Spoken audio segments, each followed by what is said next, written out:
All right, shalom, shalom, y'all. Shabbat shalom for some of you guys. So I wanted to get into the theory of everything four, where we discuss the structure of the earth and how the earth came to be and all of these different things. Um, and we also want to compare it to some scientific theories that we know to be false, and just compare the two theories to show why one is true and why one is false. So let me just do one thing for myself real quick and wipe my doggone greasy face off. So, all right. So, theory of everything four. So, we start here with understanding that the heavens and the earth were made by Elohim. And then you have light that was created. But then you have a weird thing come about in the creation that before the light comes about. So I just wanted to really show you guys that there's some strange things going on in the book of Genesis, in Genesis chapter 1, that kind of hint at there being, a world that we didn't know about. So it says here, and you can see I'm in Bible Hub, my favorite. I didn't mean to have my stuff up there, but anyways, it says, in the beginning, Elohim created the heavens, or the heaven and the earth. And the earth was without form and void, and darkness was upon the face of the deep. And the spirit of Elohim moved upon the face of the waters. So, okay, so in the beginning, Elohim created the heaven and the earth. So where's the water? Why was the water not created? Did he have to create the water? Where did the water come from? Right? So that's the question that a lot of people, now, well, maybe nobody really asked that question, but if you dig deep and you want to, kind of find out the answers to things, these are some of the answers, or the questions that you ask. First of all, when it says in the beginning, Elohim created the heaven and the earth, that word created is the Hebrew word bara, which means to fill, to fatten. So he filled the heaven and the earth, fattened it to make it like it was, or like it is.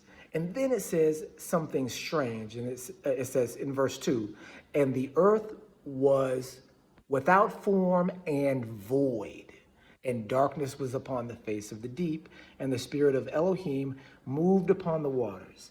This is strange. Why?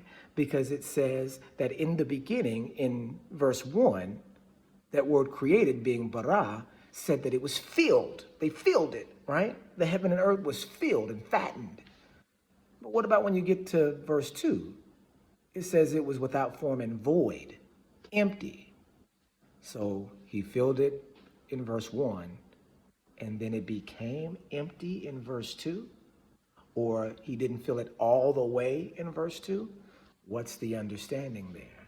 So there's a big, huge mystery here that people sometimes overlook, and but a lot of people do know about it too. It's called gap theory, that there was a gap in time between Genesis 1, verse 1, and Genesis 1, verse 2.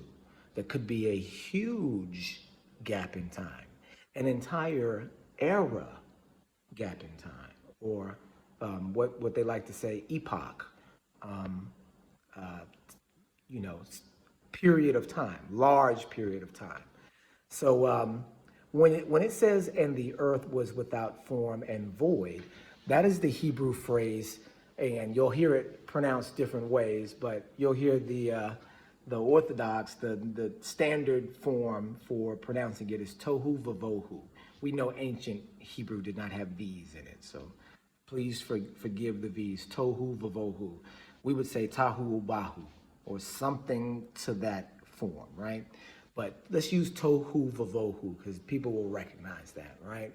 So the earth was tohu vavohu. What does that mean? So it doesn't really mean without form and void. It really means more empty and wasted, almost like a wasteland, right? So wait a second. How did it become like a wasteland? And then where did this water come from? The spirit of Elohim moving upon the face of the waters. So that's the great mystery, because that phrase, tohu vavohu, is only used one other time in Scripture, and that's in Jeremiah chapter 4. But in Jeremiah chapter 4, he's referring to the destruction of Jerusalem, kind of, because he's also referring to the destruction of the world, at the end of the world, and comparing it to the destruction that's going to come on Jerusalem. It's almost prophetic in nature. In the way that it comes out, as if he's seeing the end of the world and then saying, since I've seen the end of the world, this is what is also going to happen to Jerusalem, just in a smaller scale.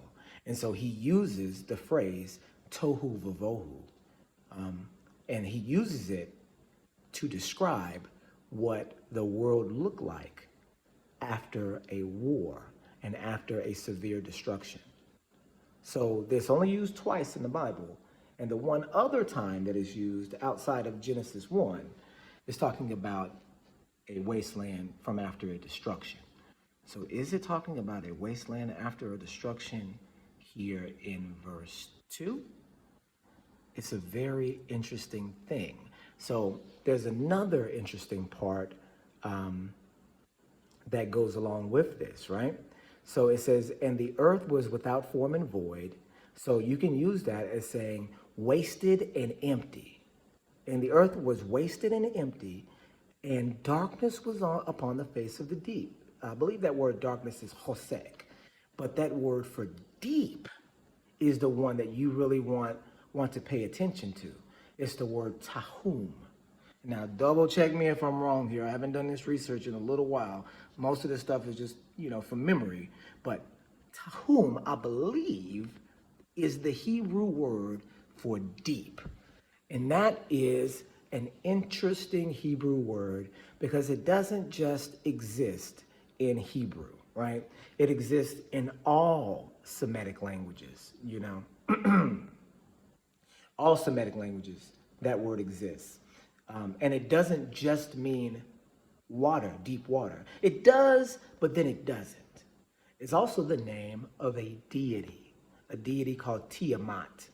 So now usually we're not supposed to say the names of other deities, but obviously this is a teaching session. So in teaching, we use these terms, but we don't just overuse them either. So the term Tiamat is actually in the Babylonian epic Enuma Elish. And Tiamat, interestingly enough, is a giant serpent that's made out of water and a female. The serpent is in a battle with this god named Ea.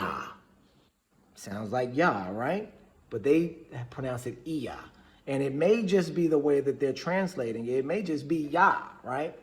So they're in a battle, and Ea destroys Tiamat. Just destroys Tiamat. And from the carcass of Tiamat come the oceans of the world, right? This is in the Babylonian epic Enuma Elish. And then the word tahum, which is the word for deep right here, is a root of the word tehamat. So there's two witnesses there for there being some sort of world in between Genesis 1:1 and Genesis 1:2. And the strange thing about this world is it appears that there are no creatures made out of flesh there. That all the creatures that exist in this world are somehow spiritual in nature. And like, for instance, this entity in the Babylonian epic. And so here's the other thing. We don't go to pagan mythology to verify the Bible. We look in the Bible and see if we see that there are some hints of some sort of pagan understanding, then we can say, okay, what is this pagan concept here? And does the Bible follow along with that? Does it make sense together? Because if this pagan understanding has a different form than the biblical one, then we just reject the pagan one, just clearly reject it.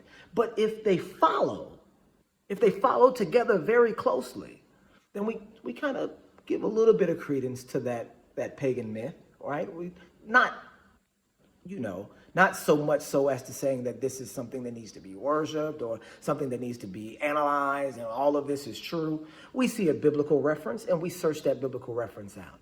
And so it just so happens that this is describing kind of a scene that could exist with the information that we have from the biblical understanding, right? So if all of these creatures in this pre-earth earth were more spiritual in nature, it makes sense as to why there are some things there that we don't understand where they were created from. Does that make sense? If the creature that was killed became the ocean, if that is the case, or something like that, then the understanding that we have of what it means to be alive, what it means to be an entity, what it means to be real, all kind of has to be turned on its face, right? So we have this concept in Genesis 1 of the gap theory. And so don't forget it, because it's important that there may have been an era in time in between the creation of heaven and earth and the earth becoming without form and void and darkness being upon the face of the deep. The spirit of Elohim moving across the face of the waters could be a renewal of the earth again. So how many times has the earth been renewed? More than once? More than twice? So I guess we can end it right there. Theory of Everything, Volume 4, Gap Theory.